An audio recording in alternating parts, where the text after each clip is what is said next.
Alright, what is going on, my dudes? I'm very excited to be sharing this rank up video with you guys today. This is a guilty pleasure rank up that I've wanted to do for just the longest time, man. Now, level up was on. I had a lot of Mystic ISO expiring very soon. I had resources in the overflow. I hadn't pulled Quake yet. And the time was just finally right to do this rank up that I've wanted to do for such a long time. I mean, if you know me personally, you'll know that I'm just such a huge fan of Thor. Like Thor comics, you know, Jason Aaron's run on Thor, God of Thunder, through War of the Realms is one of my favorite comic runs in like the history of comics. And the way that I found out about this game was actually through Thor Jane Foster. So I was rereading Jason's run on Thor the summer before Marvel did that whole legacy thing where they just started over from #1 with all their comics, where they did their BS fresh start thing or whatever. And I googled Jane Foster as Thor just to see if there were any like figures or anything that I could like buy or something like that.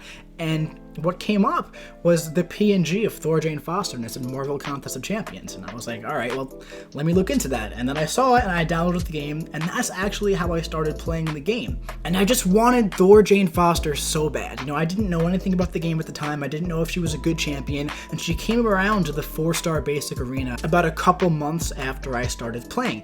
And she was the first champion that I grinded for, and I never even really got to use her. Because when I started playing the game, I got pretty lucky with the premium hero crystals that you get just from playing the game, when I got some decent 4-stars that I was using going through Act 4, Act 3, Act 5, etc, etc, and I never really got to play around with her. But of course, eventually I got her as a 5-star, and I got her awakened, and I brought her up to rank 4 using a variant gem, and then I took her up to rank 5 on the beta server, and I soloed the Grandmaster with her, and I just had a great time doing so, man. Now, listen, is Thor Jane Foster the best champion in the game?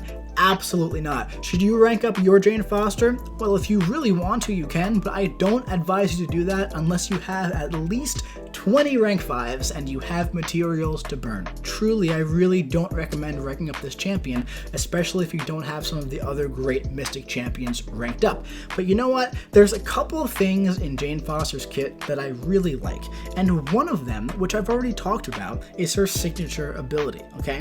With Freya's guidance and Mjolnir's power, Thor lets loose that which smashes, dealing guaranteed critical hits and dealing 260 crit damage rating against stunned opponents. Now, the higher the sig level, the more damage that becomes. Now, she's also resistant to shock at about 70%.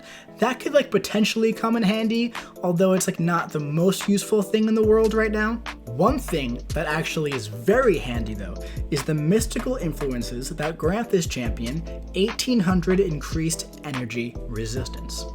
Energy resistance that high is always very useful. Now, all of her special attacks have a 100% chance to stun the opponent. Special 1 and Special 2 pretty much do the same thing, 3000 energy damage over 8 or 8.5 seconds. The special attack 3 does 6000 damage over 9 seconds. That's a pretty decent shock. So all of her specials have a 100% chance to inflict shock, okay? Striking an opponent who's shocked has a 20% chance to stun them for 2.1 seconds. Now, let's take the shock from the specials, okay? The chance to stun them while they're shocked, and go back to that sig ability, okay? Whenever they're stunned, you have guaranteed crits. So when you put all that together, she starts becoming kind of decent. And one more thing, she's a Mystic champion, so of course she can stagger, and her staggers are actually incredibly powerful. On her heavy attack, there's an 85% chance to stagger the opponent for 8 seconds. Up to 2 times, 2 staggers on the heavy. Now, this is the important part. The next time a staggered opponent triggers a buff, that buff and every other buff on that champion is removed. Now that is incredibly useful in some very specific matchups. One of them being Annihilus. You get that stagger on him, he goes to get unstoppable, and then his rod is gone. So anyway, point is, Jane Foster isn't as bad as everybody makes her out to be. She just needs a little bit of love to make her into a very usable champion. Now, if I show you all of my Mystic champions here that I want to rank up, you're probably going to be very confused as to why I didn't rank up Sim Supreme, or Dr. Voodoo, or my favorite champion in the game, Mojo. Well, I'll tell you. Mojo needs to be duped, okay? For offensive purposes, Mojo has to be duped. That's where all of his damage comes from, okay? When Mojo is duped, he will be going straight up to 6200 and straight to rank 5 immediately. Ghost Rider was my first 5-star. He was one of my first 4 stars. I used him to 100% Act 5, and I have a lot of sentimental value towards this champion. I'd love to take him up to rank 5 eventually, but it's just not time yet. Symbiote Supreme and Dr. Voodoo. 2 absolutely wonderful, very useful champions that I don't enjoy using. I am not going to rank 5 a champion that I don't enjoy using. Even Silver Surfer, I enjoy using. I never run Mystic Dispersion, so Symbiote Supreme just doesn't do it for me. Dr. Voodoo, I run suicides all the time, and he's not necessarily crippled by suicides, but he also isn't amazing with them. I now have OG Thor and Thor Jane Foster both at rank 5, so I'm going to be messing around with them on Uncollected and using them to go through those quests every month. Because at the end of the day, this is a game, okay? You have to rank up who you enjoy using. If you enjoy using Deadpool X-Force and you use him to 100% Uncollected every month and you bring him into Act 6 and you actually fight with him, bring the guy to rank 2. Why would you not do a rank up in a game on your iPhone just because some guy on the internet told you the champion that you like is bad? Stop worrying about tier lists, stop worrying about the best champions in the game, and rank up who you enjoy playing. Make sure your holes are covered, make sure your roster is full, and fill those holes with champions that you enjoy playing. Alright, anyway, tier list rant over.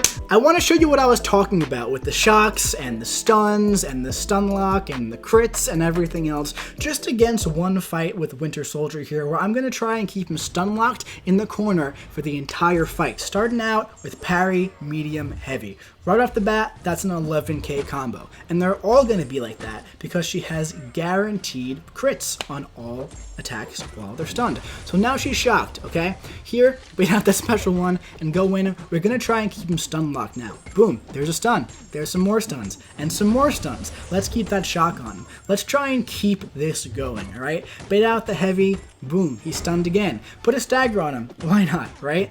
Here, get another shock on him, okay? Now, obviously, if this was real content, you can't be this aggressive, and you have to bait out specials, okay? But for the purpose of Winter Soldier, I want to try and keep him stun locked for as long as I possibly can. So here, I got the shock on him, got him parried. Now we're going to get him in the corner, okay? We're going to try and get another stun on him in this combo. There we go. Let's get more shock. Now let's keep hitting into him, and let's get some more stuns, right? Now keep in mind, all of these hits are going to be guaranteed crits because he's stunned. When he's not stunned, obviously, the hits aren't guaranteed crits. Now, if I were to throw a special attack while he was stunned, those would all be guaranteed crits as well. Now, if her damage was boosted just like a tiny bit, if we can get like a little damage buff, that would be great. The one thing I hate about this is that you can't always use it in real content because you can't just be haphazardly pushing the opponent to a special 3 in the corner in Alliance War or Alliance Quest or, you know, any content where they have a special 3 active. So that's the downside here. If she also like enervated the opponent on shock, if shock caused enervate, oh, dude, that would be great. She would also be kind of overpowered, though, because she could just keep them in the corner and kill them the entire fight. But here, you know, we're 130 hits in, just spamming these combos, right? Boom, going in, keeping them stunned, not really baiting specials, just continually spamming in the corner. And he's going down. It's been about, I don't know, 90 seconds, close to 2 minutes. But that's not the worst, man. I mean, it's kind of mindless. You just keep him in the corner, and you just keep him stunned, and you keep him shocked, and you get all those guaranteed crits. Obviously, you know, not the quickest kill time in the world, And keep in mind, he also has about 500,000 health. Alright, if Realm of Legends doesn't impress you at all, how about we jump into 6.4? One of the most annoying lanes in 6.4. This is going to be in 6.4.2. It's the Do You Crit lane, okay? Now this is also the one, if you do 2 of the same actions in a row. I forget the exact name of the node. And as you can see, it's pretty simple. We're going to parry, we're going to medium, and we're going to heavy. And then every single one of those hits are going to be critical, okay? Now, we're going to skip forward through this Joe Fix-It a little bit because we have the class disadvantage, so it's going to be a little lengthy. We're going to skip right up to this Heimdall because that's going to be a much more enjoyable fight to watch, alright? But as you can see, we got through that Joe Fix-It in about 50 hits. Our health was hardly scathed at all there. And we're going to jump right into the Heimdall. We have the class advantage. We're going to be nullifying all of his armor ups, no problem. Boom, medium, heavy. Look at that. 16,000 combo right off the bat. There we go. There's another one. We're already in about 50,000 health down. He's down to 80%, 6 hit in. Now, we get the falter on us. No big deal. We're going to heal with willpower. We'll miss the medium attack. That's fine. We're going to hit him with the heavy. All right. Get another heavy. Look at that. It's pretty much a 10k heavy. That's not too bad, man. And keep in mind, she's only Sig 40. As her Sig goes up and up and up, she's only going to be hitting harder on all of those guaranteed crits. So, you know, the more I pull her from crystals, the better she'll get. That's fine with me.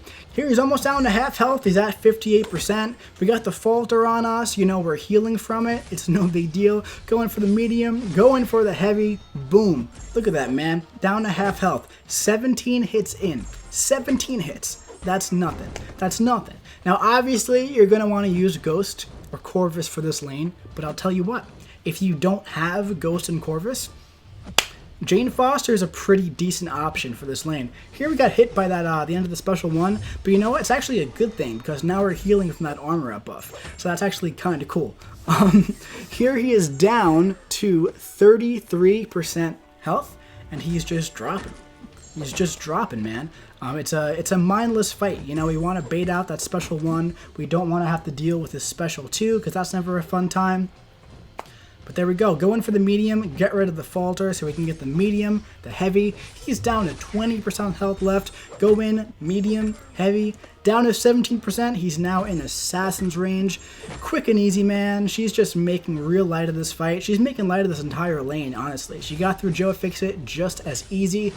He's down to 10% now. I reckon that 2 more combos and he's going to be just washed right down the drain, man. There we go. 4%, medium, heavy, dead. That was a pretty easy fight with Jane, man. It's pretty simple. As long as you got your parries on point, you're going to have no problem at all. Alright, let's take a look at how she does against this Sentinel here. Now, I'm not going to show this whole fight against the Sentinel, but as you can see, Jane is getting through it just fine. Alright, I got one more fight I want to show you guys, and this is actually going to be a remake of my second video that I ever uploaded on my channel, and that was of a 4-star rank 330 Jane Foster taking out this improved power gain Hyperion from variant 2. Now, normally there are a lot of good counters for these, you know, Magic, Dr. Doom. At the time, Dr. Doom wasn't around. But since it's variant 2, okay, and you can only parry heavy with any champion who isn't extra large, well, it took away some of the decent options, okay? And back then, I made a video showing how Thor Jane Foster can parry medium heavy her way to cheesing this Hyperion down to nothing. So, if a 4-star could do it pretty well, I want to see how my new maxed out 5-star, rank 5, level 65 Thor Jane Foster could take this guy down. Now, I've been rambling for a second here, and he's already almost dead. So, clearly, I personally think that Thor Jane Foster is the best option for this fight. You might not agree, but I'm just going to go on in here. I'm going to parry, medium, heavy, my way to victory, and just take down all the Hyperions that I come into contact with. Go for one more parry here, and I'm going to charge that heavy because I love to watch the lightning go around the hammer like that. So alright my dudes, that's gonna be it for this video. I hope you enjoyed this guilty pleasure rank up video. I have one more video with Jane coming up tomorrow. I'm actually very excited for the video tomorrow. It's with one of the more annoying fights in 6.4, and it is on this same lane. But I wanted to give it its own video because of how cool I think it is. So my dudes, if you enjoyed this video, please do me a favor and leave a like. Comment what you think about this rank up in the comments below. And subscribe if you want to see that killer Jane Foster rank 5 video coming your way tomorrow. I'll be seeing you around.